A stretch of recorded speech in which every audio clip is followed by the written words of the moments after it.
Di tengah alunan pujian yang terus diulang, dengan tangan terangkat dan mata terpejam, pemimpin pujian sering berseru dari lubuk hati yang paling dalam, "Datanglah Roh Kudus, lawat kami, penuhi tempat ini." Itu adalah seruan yang tulus, seruan yang penuh kerinduan, dan Tuhan tahu betapa dalam kerinduan itu. Tapi bagaimana jika Alkitab bilang Roh Kudus tidak sedang menunggu undanganmu untuk datang?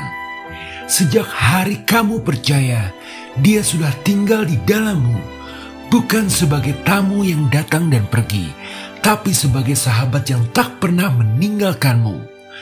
Maka di video ini, kita akan menemukan bagaimana berhenti mencari kehadirannya. Ya, karena Dia nyatanya sudah ada di sini, tepat di tengah keterbatasan, pergumulan, dan harapanmu. Ini bukan tentang mengubah cara berdoa, tapi menemukan kebebasan sejati, menyadari bahwa kasih-Nya nyatanya tak pernah absen, sedetik pun. Kenapa konsep mengundang Roh Kudus ini sebenarnya bermasalah dan bisa melelahkan?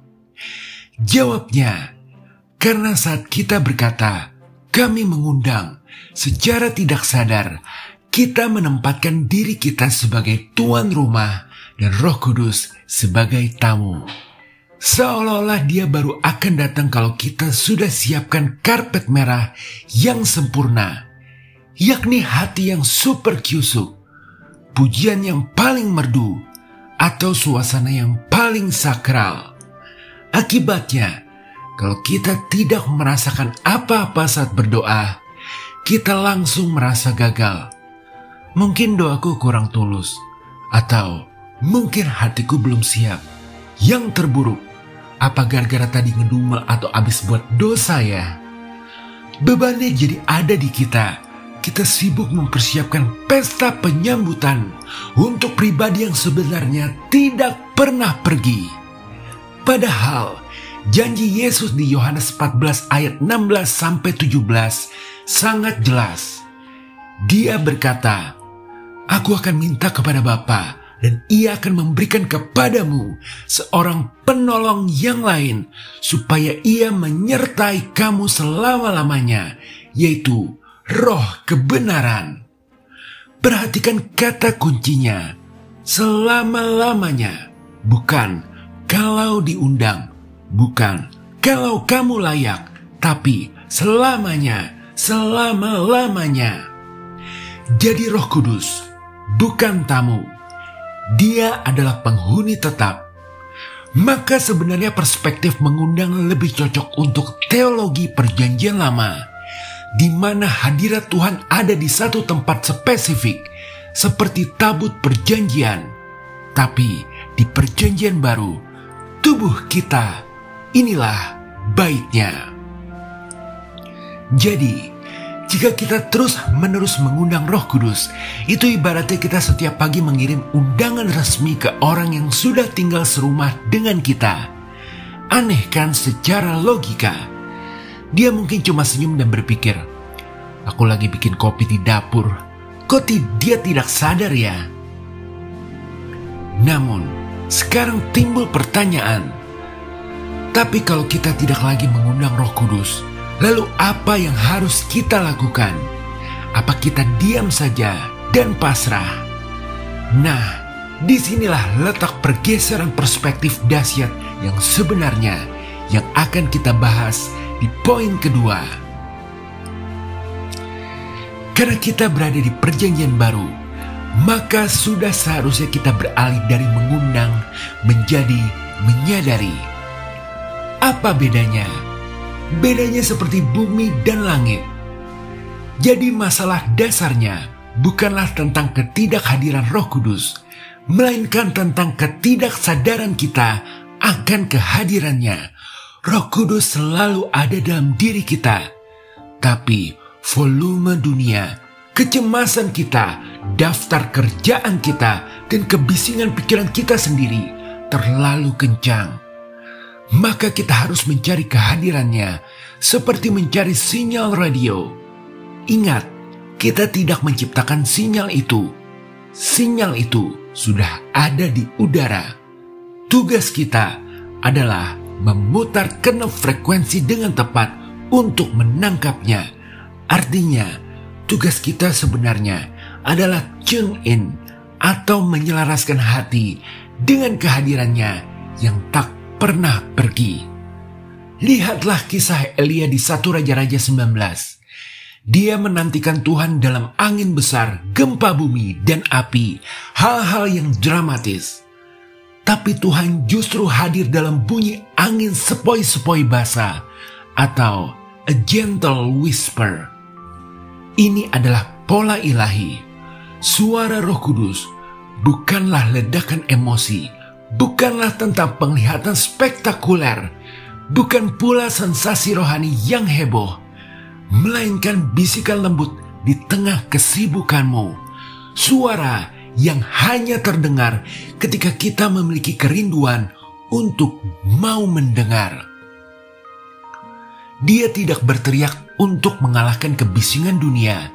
Dia mengundang kita masuk ke dalam keheningan, tempat di mana ia sudah menunggu sejak lama. Jadi, menyambut Roh Kudus itu bukan seperti nonton konser rock yang gegap gempita, tapi lebih mirip mencoba mendengar detak jantung seseorang di tengah pasar malam. Tugas kita bukan teriak lebih kencang, tapi cari pojok yang lebih sepi di dalam hati kita agar bisa mendengar suaranya. Maka praktiknya, coba mulai doa dengan 1 menit, tapi hening total, hanya diam. Awalnya aneh dan canggung, semenit akan serasa sejam. Tapi bertahanlah, karena disitulah penyelarasan hati yang sesungguhnya dimulai. Tapi setelah hening, apa yang kita ucapkan? Jika bukan lagi kalimat undangan, lalu kalimat apa yang bisa kita gunakan untuk menyelaraskan hati kita dengan kehadirannya yang sudah ada? Nah, ada beberapa deklarasi iman yang sangat kuat yang dapat Anda ucapkan kepada Roh Kudus, terutama saat Anda berada dalam pergumulan yang berat, di mana hanya Tuhan yang mampu menolong. Karena ingatlah, Dia sudah ada di sini dan selalu bekerja. Maka kita sebut ini 5 deklarasi iman yang menyelaraskan kita dengan mujizatnya. Deklarasi pertama, Roh Kudus, Kaulah penghiburku. Saat hati terasa kacau, gelisah, atau penuh luka, deklarasi pertama yang bisa kita bisikan adalah, Roh Kudus, Kaulah penghiburku. Dasarnya adalah janji Yesus di Yohanes 14 ayat 26, di mana Dia menyebut Roh Kudus sebagai Sang Penghibur.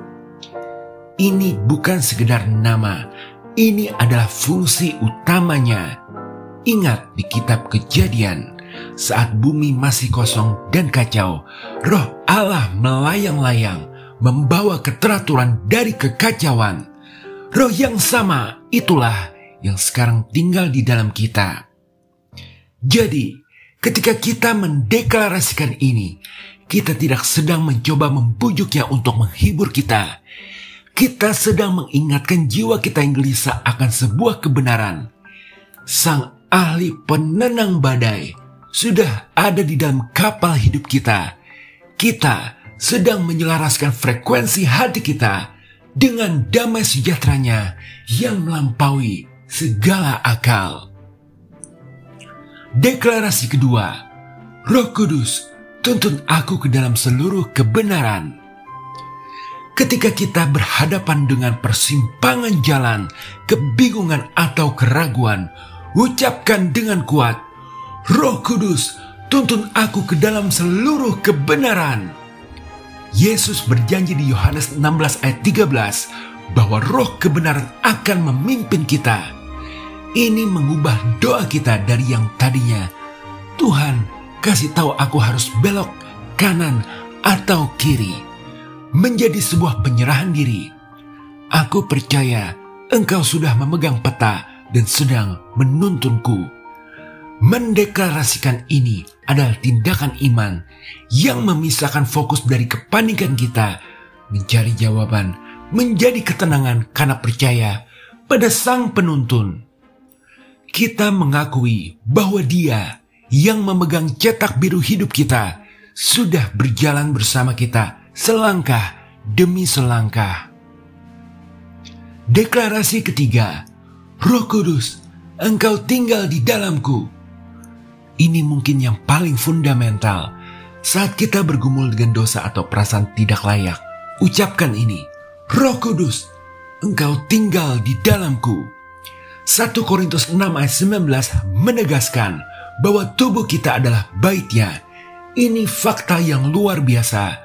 Tuhan yang bahkan tidak termuat oleh langit di atas langit memilih untuk menjadikan hati kita sebagai rumah-Nya. Mengucapkan ini bukanlah untuk membuatnya tetap tinggal, karena Dia memang sudah tinggal. Ini adalah pengingat kuat bagi diri kita sendiri. Saat godaan datang, deklarasi ini menjadi jangkar.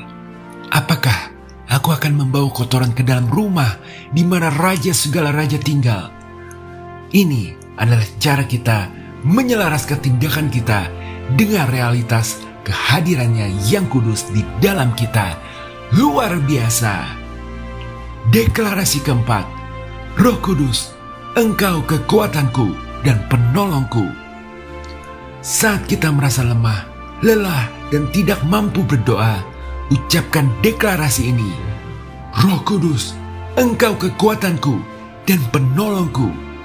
Roma 8 ayat 26 mengatakan, Roh membantu kita dalam kelemahan kita, bahkan berdoa untuk kita saat kita kehabisan kata-kata.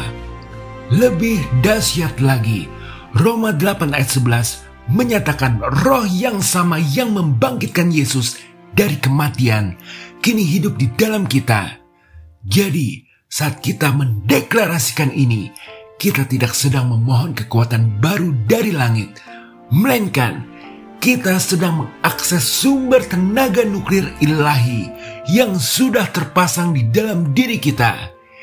Kita mengakui bahwa di titik terlemah kita, kuasa kebangkitannya justru paling nyata bekerja. Deklarasi kelima, Roh Kudus, Engkau membawa kehidupan dan kedamaian.